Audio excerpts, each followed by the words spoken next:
My name is Charlotte. I've been married to my husband Derek for almost 7 years. We don't have children, but we enjoy our daily life just the way it is. When people hear that we don't have children, they often ask, "Don't your in-laws say anything? Are you okay?" But there's never been anything like that. When we told my in-laws that we were having trouble conceiving, I was nervous that they might say something. But both my father-in-law and mother-in-law didn't blame me at all and simply said, "Thank you for telling us." My mother-in-law even said, "If you two are happy, that's enough." I remember feeling embarrassed and crying right then and there. We told my in-laws about our situation after 3 years of marriage. Almost 4 years have passed since then, and I still have a good relationship with my in-laws. There's never been any bad treatment, and we regularly stay in touch, even going out to eat together. One day while I was at work, I got a call from my mother-in-law. My mother-in-law has always been sensible and never called me during work before, so when I got the call, I knew something must have happened. Feeling anxious, I stepped away from my desk and answered the phone quickly. "Mother-in-law? What's wrong?" Then my mother-in-law said, panting over the phone, Your father-in-law has...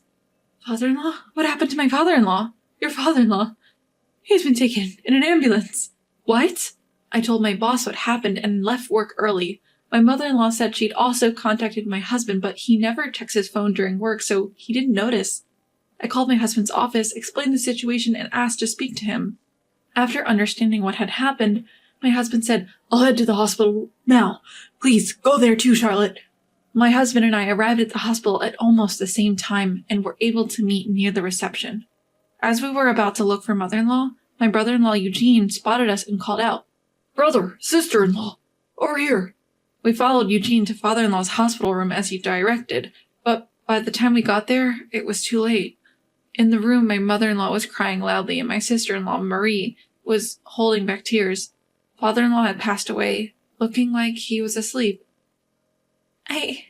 I can't believe it, father-in-law. I couldn't help but let tears flow.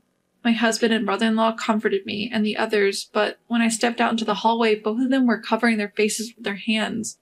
As the daughter-in-law, I was overwhelmed with tears, so I can only imagine how much sadder my husband and brother-in-law, the actual sons, must have felt. I thought they probably wanted to cry as much as mother-in-law. I thought so. The funeral for father-in-law was over in the blink of an eye, and about 2 weeks had passed when my husband and I were told by my mother-in-law that she wanted to talk to us on our next day off, so we headed to her house. When we arrived, my brother-in-law and his wife were already there, and mother-in-law said, "I'm glad she came. Come on, sit down, sit down." She seated us, and then my husband asked, "Mother, what's the talk about?" With a serious look on her face, mother-in-law looked at us and said, "Mom, about the talk." When my husband starts like that, mother-in-law looks at us with a serious face and says, "Thank you all for helping out with Dad's funeral. Thanks to you, everything went smoothly. Thank you," mother-in-law says, bowing her head. Her son-in-law responds, "What are you talking about, Mom? We're family, after all." We all nod in agreement with his words. Then, with an apologetic look on her face, mother-in-law starts, "And there's something I gathered you all here to ask." She then explains why she called us. She's feeling uncertain about living alone after father-in-law's death. The family home is aging and she's considering rebuilding, and if possible, she wants to live with either our family or her son's family. Mother-in-law keeps saying, "I'm sorry for being so selfish." It's not selfish at all. She's getting old, and after losing father-in-law so suddenly, it's natural for her to feel vulnerable. I would like to live with her if we can, but we live quite far from her, and with our work, moving here isn't possible. "I'm sorry, Mom, we can't do it right now." When my husband says that, my mother-in-law drops her shoulders. "I understand." Then my brother-in-law says cheerfully, "We'll live with you." "But Eugene, you work at a company, don't you?" I ask. He smiles and says, "My company is pushing for remote work now, and many are moving to the countryside. Since Marie is a housewife, I think it's better if we live together." His wife agrees. "Yes, it will be reassuring." Mother-in-law sheds tears of joy. My husband and I feel a bit guilty for leaving everything to them, but if this makes mother-in-law feel a bit more comfortable, we want them to do it. "Eugene, are you sure? We're leaving it all to you." To that question he replies, it's fine. Just come and help us if something happens, haha." We agreed to let them take care of mother-in-law as long as we help if needed. About a year later, a new house is built and mother-in-law lives with them. 2 years later, they have a daughter, Cecilia, and mother-in-law is delighted. Since we don't have children, our niece is very dear to us, and we visit the new family home about once a month. But 7 years later, just before the 10th anniversary of father-in-law's death, we get sudden news. My brother-in-law has died. My husband and I rushed to the hospital, but like with father-in-law, we're too late. It was so sudden that we thought it was an accident or a sudden ailment, but it turned out to be cancer. About a year ago, they found cancer in him, and it was already in the final stages. Because of his youth, it progressed quickly, spreading to his bones. Despite trying various treatments, he passed away. He had told mother-in-law and his wife not to tell us so as not to worry us. I'm sorry for keeping silent. Mother-in-law and sister-in-law kept bowing their heads to us, apologizing again and again. But we couldn't take our frustration on them. They had to be suffering more than us living together in such close quarters. Just like when father-in-law passed, the funeral was over in a flash, and about a month and a half went by. That day, after work, we were watching a movie together at home. Suddenly, my husband's phone rang. It was mother-in-law saying, "Marie told me to leave the house." "What? Marie? You're joking, right?" My husband asked, half joking, but mother-in-law started crying and shouting, "It's true! She said she wants me to leave as soon as possible." We couldn't believe it. Mother-in-law and sister-in-law were usually close, like real mother and daughter. Even when the brother-in-law passed away, they cooperated and helped each other through it. No matter how much my husband tried to verify the truth, mother-in-law insisted that sister-in-law was trying to kick her out. He said, "I'll come over tomorrow. Wait until then," and hung up the phone. Marie kicking out your mother? That's impossible, right? When I asked my husband, he seemed to agree, saying, "I think so too, but Mom doesn't need to lie. Anyway, I'll check it out tomorrow." The next day, my husband had the day off from work, so he went to his family's house in the morning, but didn't return home until after midnight.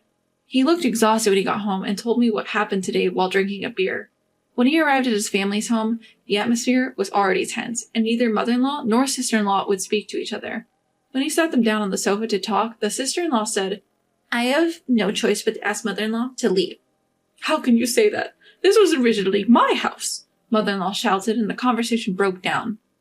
My husband asked sister-in-law why she wanted mother-in-law to leave, but she just said, "I can't tell you. It will also affect you if we continue like this." But I had no idea what she was talking about. Mother-in-law was also getting angrier because of the sudden demand to leave and finally yelled at the sister-in-law, "If you don't like it, you leave." My husband calmed her down and came home. I felt tired just listening to the story. We don't know why sister-in-law started saying these things, but she's alone with no parents or relatives and has children. If she leaves that house, life will be tough. Isn't there a better way? I thought for a while, but without knowing why sister-in-law was saying this, we couldn't move forward. I suggested to my husband, and we decided to go to his family's house together the next day. When we arrived, it was just as my husband had said.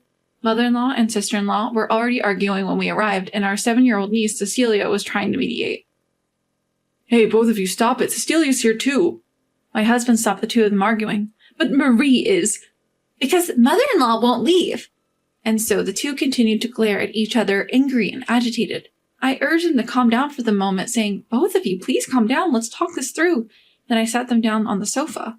My husband made coffee, and it helped the two of them relax. After they both drank some coffee and seemed to have calmed down, I started the conversation. "So to get to the point, first of all, Marie, why did you tell your mother-in-law to leave?" I asked, but my sister-in-law just hung her head in silence. My mother-in-law said with disbelief, "You just hate me, don't you? That's why you want me to leave."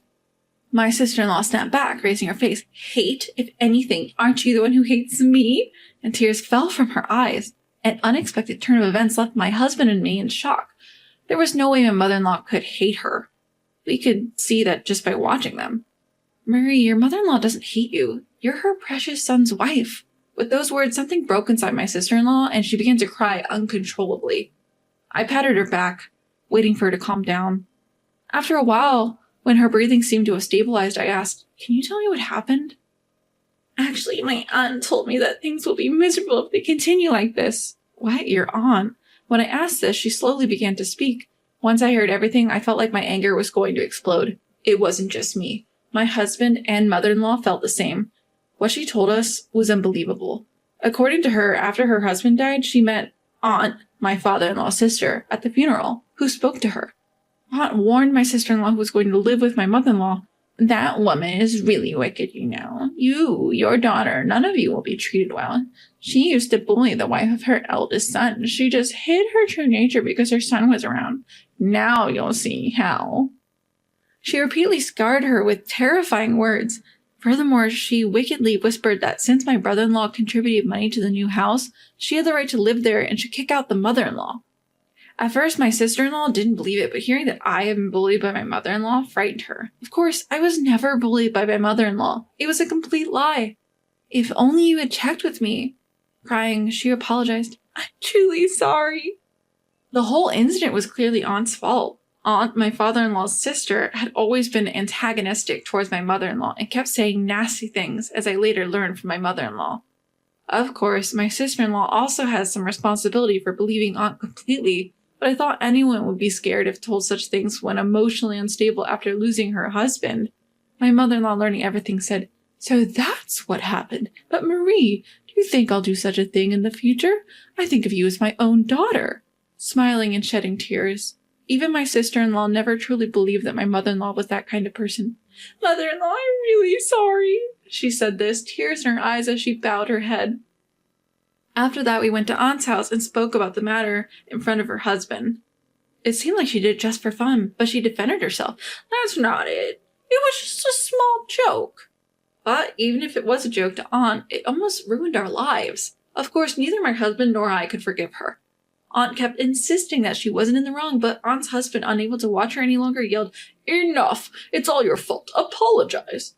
Aunt's face turned pale, and eventually it seemed she was confronted with divorce. I later heard that she was kicked out of the house, left with almost nothing. Many things have happened, but my mother-in-law and sister-in-law are still living together. This incident led them to be more open and honest with each other, it seems.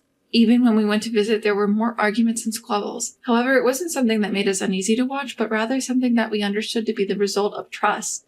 Somehow, both my mother-in-law and sister-in-law seemed more lively than before.